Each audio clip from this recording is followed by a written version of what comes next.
ব্রাহ্মণবাড়িয়ার নবীনগর উপজেলার কাইতলা উত্তর ইউনিয়ন নারই গ্রামে মৌখিক অভিযোগের তদন্ত করতে মোহাম্মদ সাব্বির ও সজীব মিয়ার বাড়িতে এসে অকথ্য ভাষায় গালিগালাজ সহ অর্থ লুটপাটের অভিযোগ উঠেছে নবীনগর থানার ওসি তদন্ত সজল কান্তি দাস সহ 5 পুলিশের বিরুদ্ধে। সরেজমিনে গিয়ে জানা যায় নারই ব্রাহ্মণহাতা গ্রামের মোহাম্মদ অলি মুন্সি মিথ্যা মৌখিক অভিযোগ করেন শিল্পপতি রিপন মুন্সি সহ সাব্বির ও সজীবের বিরুদ্ধে।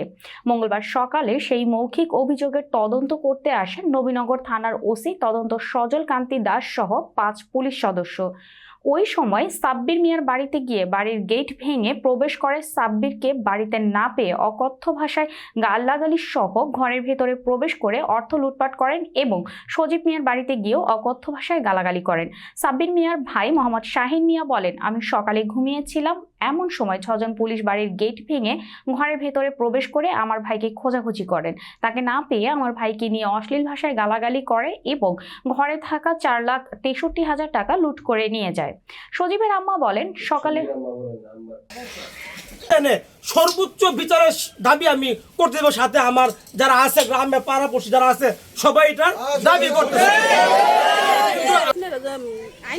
ছেলে অসুস্থ, কই সজীব কই, সজীব আপনার কি হয়?